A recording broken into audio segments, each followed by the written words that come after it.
estrategias de búsqueda eficientes. Entonces, ¿cuáles son los operadores booleanos? ¿A qué se le llama truncamiento? ¿Cómo es el tema de los filtros? ¿Cómo es el tema de los keywords, que son mesh, des o texto libre, por ejemplo? Y las estrategias de búsqueda para la literatura gris. Los operadores booleanos. Entonces, los operadores booleanos son herramientas lógicas utilizadas para combinar o modificar condiciones de búsqueda o expresiones.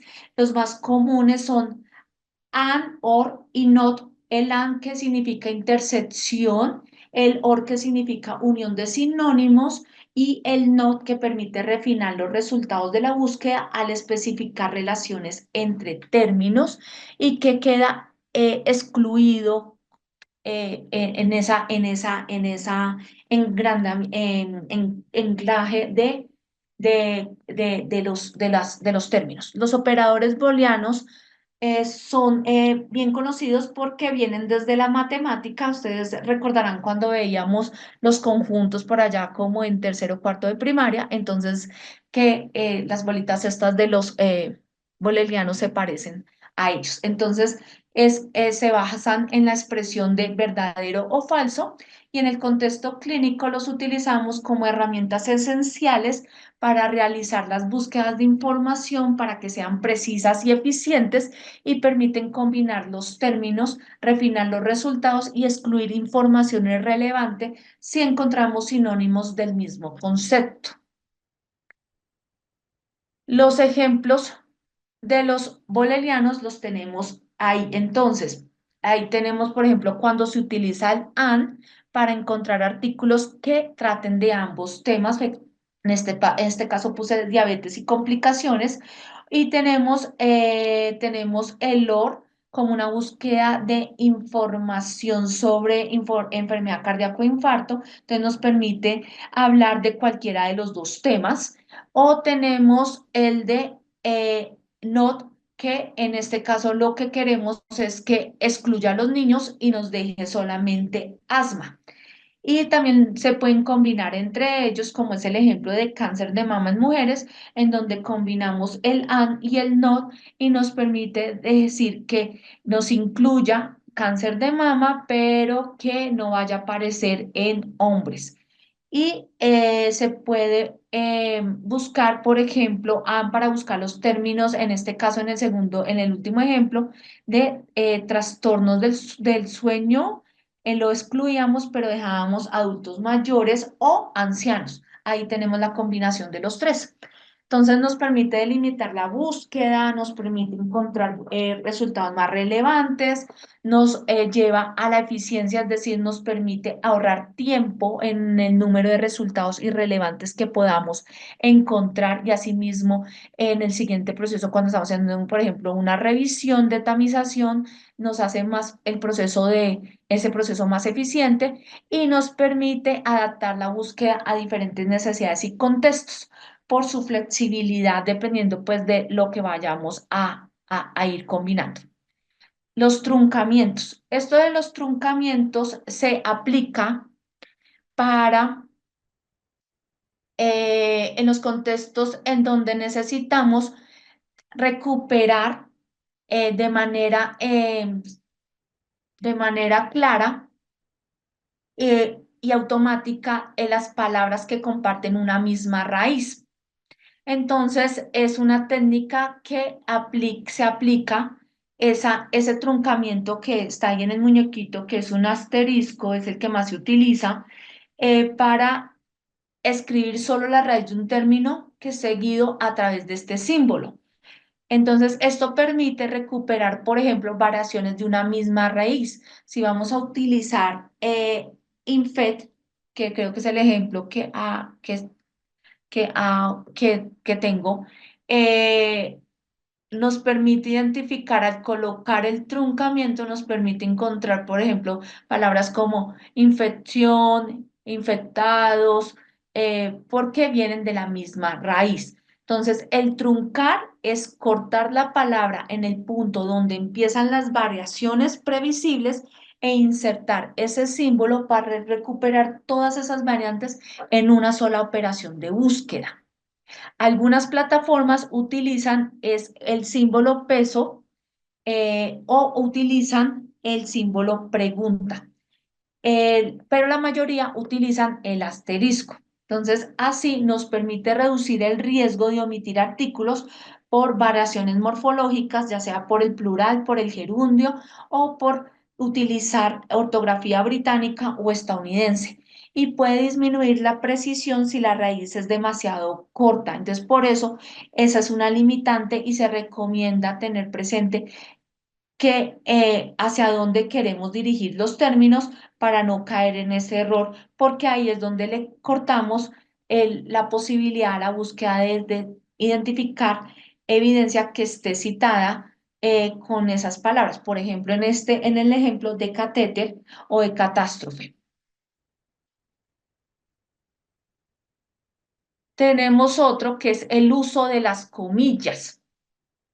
Este, más que todo, se utiliza, es por ejemplo, para cuando uno utiliza literatura gris, es más que todo se utiliza ahí, pero en las bases de datos también se utiliza para recuperar registros donde las palabras aparecen en el mismo orden y sin términos intermedios. Aplica cuando la ambigüedad es alta y la frase es estable. Entonces, en este caso, por ejemplo, tamizaje de cáncer de seno. Las comillas son una herramienta de precisión que nos permite encerrar términos en una búsqueda literal. Su uso estratégico junto con los booleanos y los troncamientos optimizan la calidad y la reproducibilidad de la búsqueda. Reduce falsos positivos cuando las palabras sueltas son muy frecuentes. Entonces, por ejemplo, cuando vamos a utilizar términos libres, también se colocan para evitar que palabras sueltas se queden sin identificar.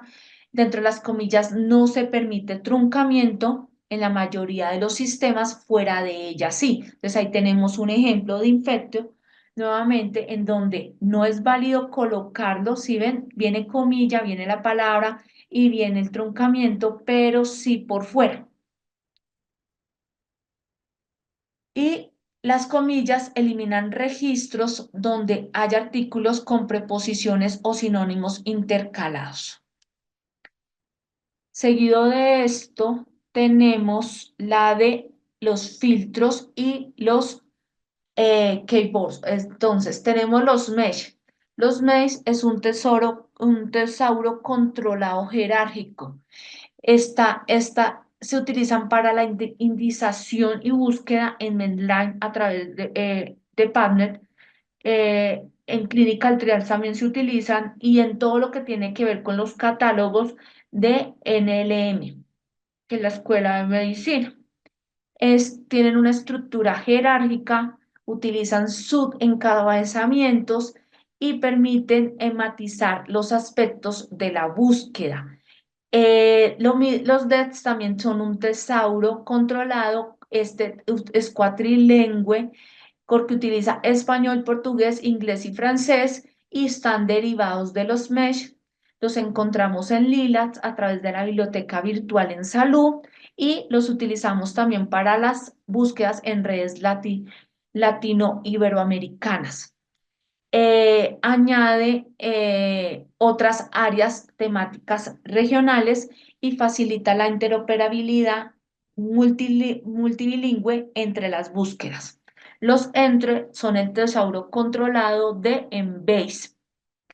Y el texto libre son palabras que utilizamos sin control terminológico en nuestro lenguaje natural, tal como aparecen en los títulos, en los resúmenes o en las listas de referencias eh, de los artículos. Es un complemento indispensable para capturar información reciente y no contempla tesauros.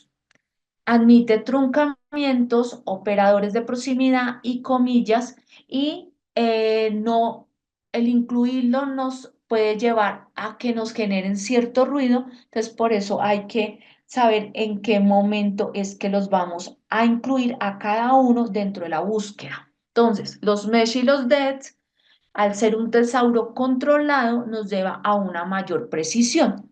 ¿Qué es precisión en una búsqueda de literatura? Son aquellos proporción de documentos que son recuperados, de la recuperación, que son relevantes.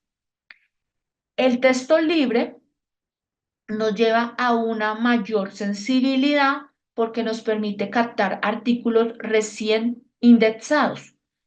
Y el combinar los mesh y los textos libres maximiza los hallazgos porque nos permite identificar evidencia actual y evidencia retrospectiva.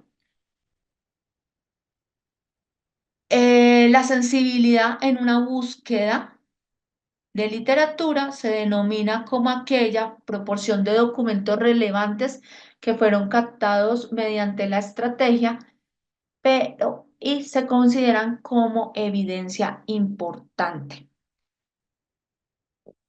Los operadores booleanos combinados con estos mesh nos permiten equilibrar las métricas. Las métricas se denominan a la sensibilidad y a la precisión. Entonces, por ejemplo, ahí es donde es importante el juego de cada uno de estos instrumentos, por denominarlo así, dentro de la búsqueda. Los MES y los DES y los Entrei, con ser tesauro controlado, nos permite normalizar los conceptos y recuperar registros indexados. Esto aumenta la sensibilidad y llevan a una precisión moderada, es decir, que nuestra métrica ahí nos queda compensada. Pero, ¿qué pasa? No se excluyen los artículos recientes sin indexar porque todavía no han sido categorizados con el tesauro. Para ello nos sirven los términos libres.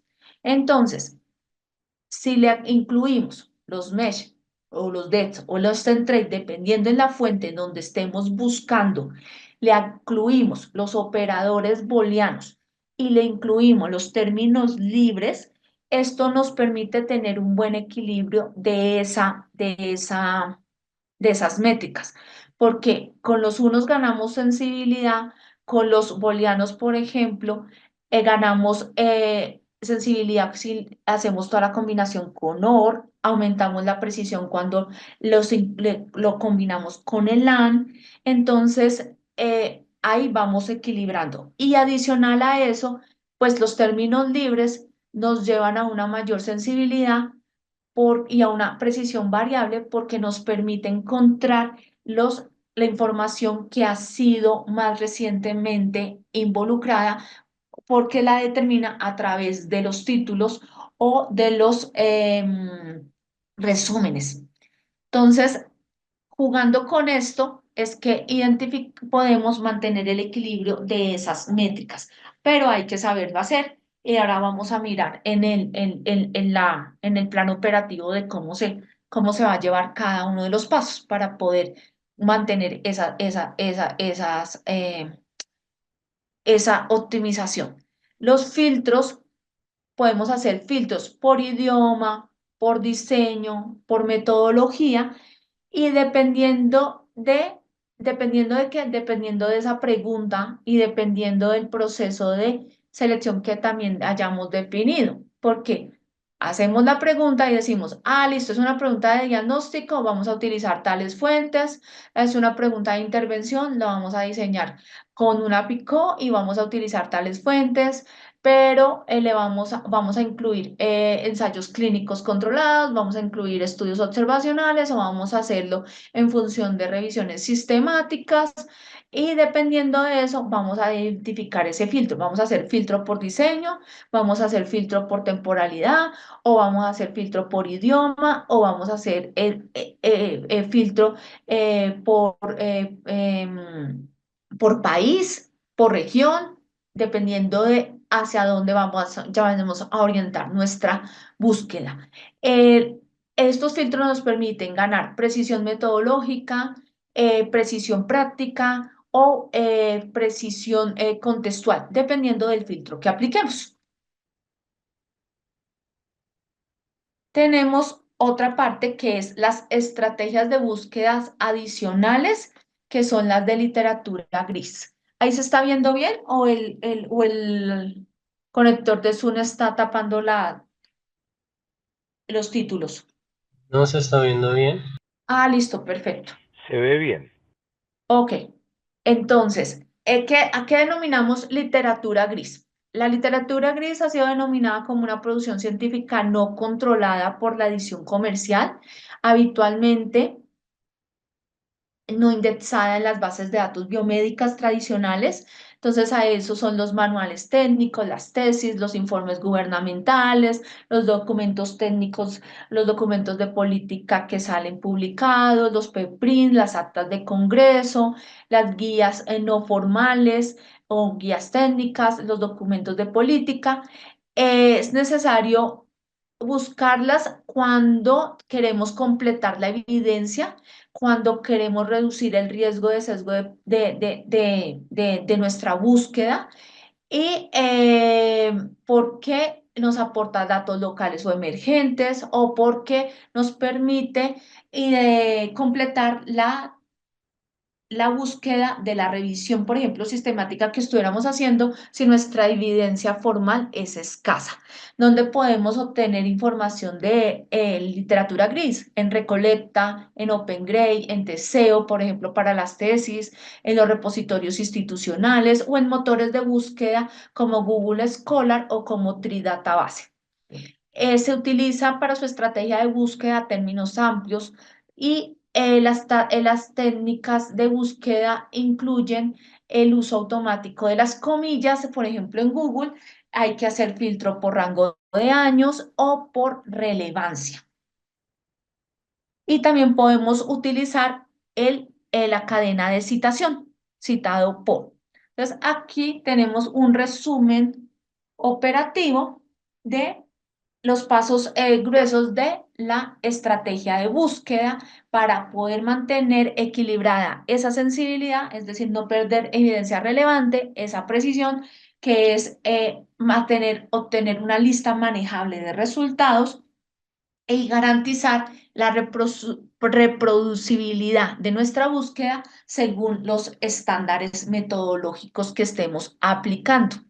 Entonces, iniciamos con los términos mesh, des o entrei para anclar los conceptos nucleares y aprovechar las jerarquías. A esto se les llama explosión. Se añade sinónimos de texto libre con comillas, truncamientos para captar registros no indexados o vocabulario alternativo. Y luego se combinan estos términos controlados con los libres mediante los booleanos y si la plataforma lo permite, podemos utilizar operadores de proximidad y hay que documentar cada término y la lógica de la combinación que hemos aplicado para garantizar esa reproducibilidad y porque la mayoría de las veces que utilizamos búsquedas formales es para generar documentos de práctica basada en la evidencia que necesitan, que tienen detrás un protocolo y la estandarización de una metodología de la cual debemos dejar plasmados las evidencias. Errores frecuentes que se utilizan cuando trasladamos las estrategias entre las bases de datos. Entonces, sucede que, por ejemplo, copiamos del tesauro de PubMed y lo llevamos la palabra tal cual a Embase o Lilas. Ahí podemos generar que nos salga cero búsqueda o error. ¿Por qué? Debemos utilizar el correcto. Es decir, para Embase debemos ir y buscarlos en Trade y para Lilas debemos ir y buscar los DETs. Y sobre eso, entonces, hacemos el correcto uso de esos tesauros.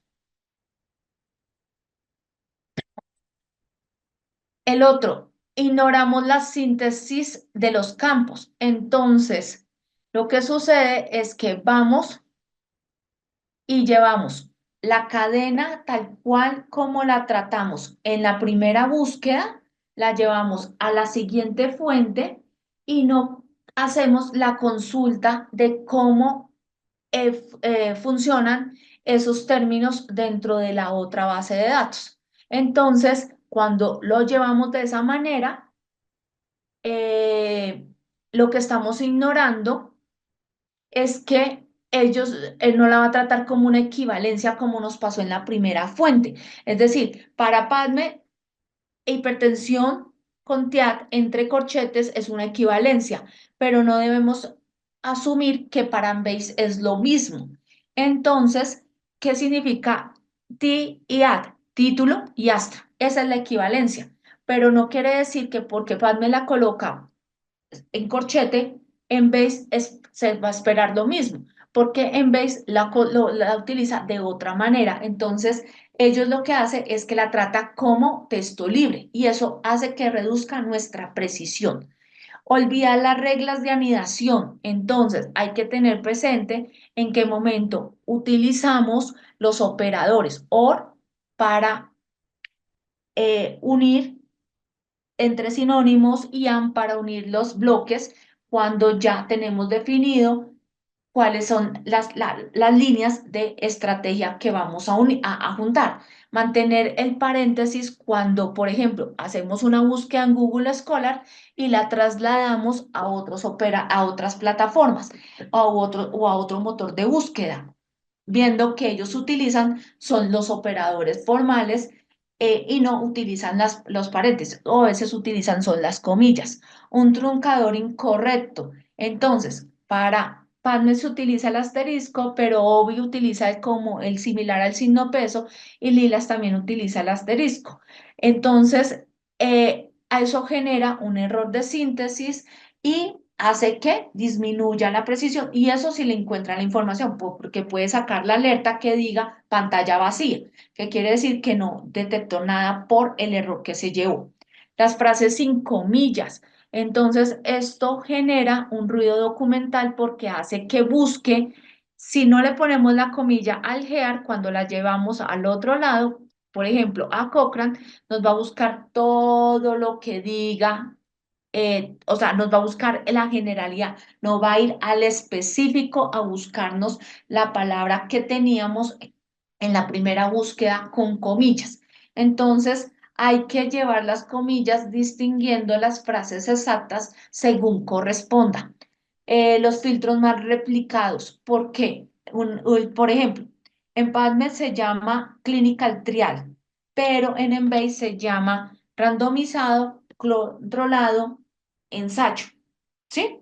Entonces, hay que saber en qué filtro fue el que estamos aplicando. Entonces, estamos aplicando filtros para ensayos clínicos, entonces los llevamos a la otra plataforma pensando, miramos todas los tipos de diseño de estudio que tiene y sobre eso escogemos el que es pertinente al tipo de diseño que hemos definido de acuerdo a nuestra pregunta y a nuestros criterios de proceso de la búsqueda que vamos a aplicar para la selección. Restablecer límites por defecto. Lo mismo pasa con el idioma y con la edad. En Padlet uno le dice menor de 5 años y él ya por defecto calcula que va a contar desde el 2020. Pero en otras bases tienes que ir y colocárselos año por año, uno a uno. Entonces, esto hace que no podemos, tenemos que irnos adaptando de lo que hemos definido en nuestra pregunta a cada una de las plataformas o bases de datos. Y hay que documentar todas las estrategias utilizadas y en la fuente que se utilizó, cómo se utilizó, los resultados obtenidos, la fecha en la que se hizo, porque esto nos genera que sea reproducible y que sea aceptado. Entonces, cuando se va a sacar, por ejemplo, la publicación y se va a revisión por pares, es parte de los procesos que busca. Entonces,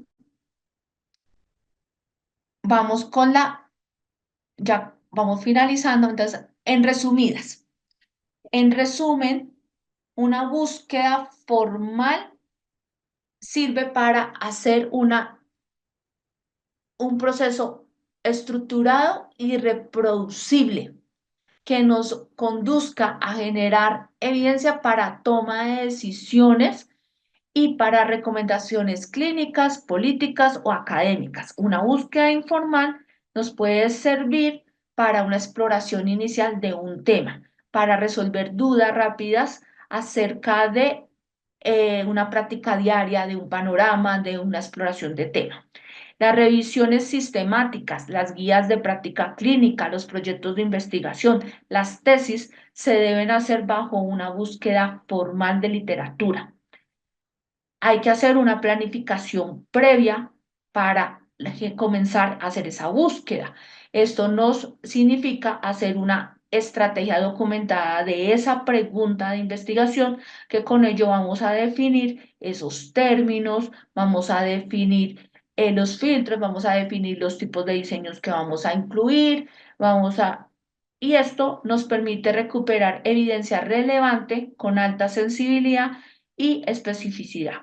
Las fuentes que debemos consultar son fuentes confiables, entonces tenemos bases estructuradas como PubMed, Embase, Lilas, Cochrane, Clinical Trials, tenemos bases para literatura gris, en donde podemos utilizar operadores para poder hacer ese proceso de búsqueda. Tenemos una estrategia mal construida, conlleva a introducir sesgos de selección o a dejar fuentes de evidencia crítica por fuera de la detección y del debido proceso de selección en las siguientes etapas del proceso de revisión. Hay múltiples bases estructuradas para también encontrar esa literatura gris. Entonces, ahí nos podemos apoyar con los motores de búsquedas y con los tesauros. Hay que registrar la fecha, la ecuación completa de la búsqueda, los filtros aplicados, el número de resultados para que esta búsqueda sea replicable y cuando sea auditada, por ejemplo, en una publicación por pares, sea validada.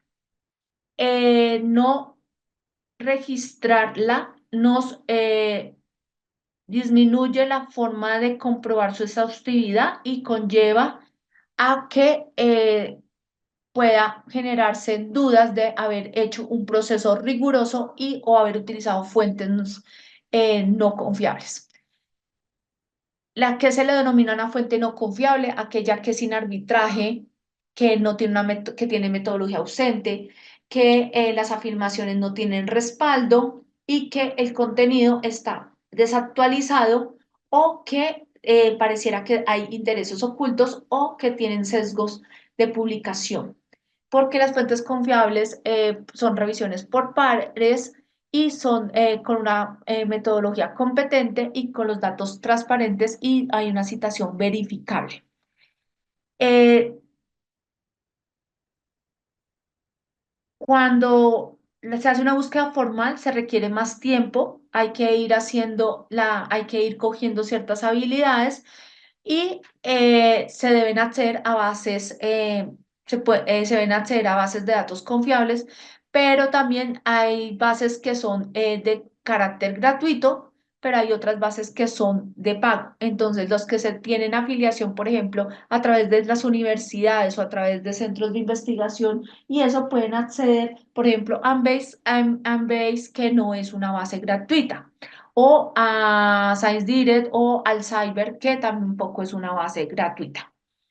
La búsqueda informal es más rápida, no tiene costo, pero no es para trabajos académicos ni de investigación formales. Aquí en la siguiente van a encontrar los recursos que les mencionaba al principio, en donde van a poder identificar ciertas guías, tutoriales o plataformas que les pueden ser útiles para poder afinar el método, para poder estar contextualizados, actualizados en cuanto a este tipo de herramientas.